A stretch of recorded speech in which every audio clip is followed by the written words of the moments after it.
We're here at Stoller Vineyards on a nice Sunday. This vineyard was planted in 1995. It's a total of 375 acres and 185 of which are planted, which makes us the biggest vineyard in the Dundee Hills. The vineyard is divided into 85 separate sections, each with a different combination of rootstock and clone. We're working today on grafting from one clone of Pinot Noir to the other. We've isolated grafting material from our favorite vines in the vineyard, and we're taking material from those vines and making surgical incisions both into the trunk of the vine and the sticks that we're sticking in, and then binding it to the grapevine. After a year, it'll form a perfect union. From that point onward, we'll always have a slightly different type of Pinot Noir, better suited to the site.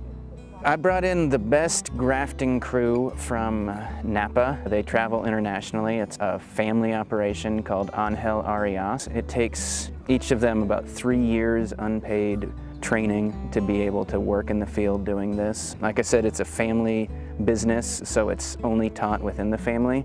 It's a really ancient art, but there's very few people who still can do it. So what they're doing right now is removing all the bark to facilitate the grafting. And they just have to do it by hand and stay ahead of the guy with the chainsaw.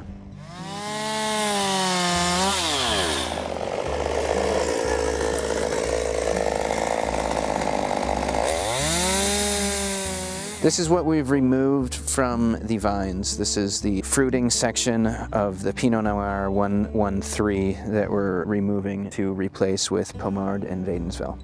This is the grafting. Here we're grafting the Wädenswil clone. They cut into the vine, cut into the grafting material, and insert it. Seems like a simple job, but it's a really precise and difficult thing to learn to do.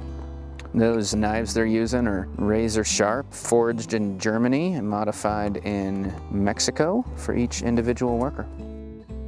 We're applying Teflon tape. It holds the grafted material onto the vine. It's, you know, this is surgery. You're really cutting into the heart of the vine, and it needs to be protected. We're applying what you could call neosporin in the form of a pruning paste that helps dry out and heal the wound. And it has to be reapplied constantly as it cracks until the vine shuts down the sap flow in that area. This is the graft right here. This is the original vine. These two sticks have been surgically implanted into it.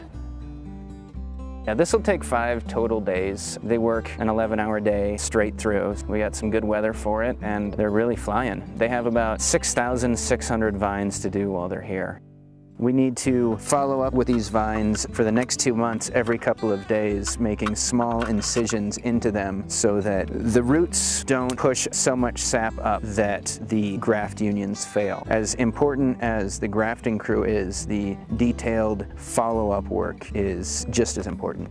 It's like having a field full of bonsai trees. Each individual needs to be trimmed and manipulated a dozen times throughout the year. We're willing to go to, you know, all the work and the effort to just take it to that next level.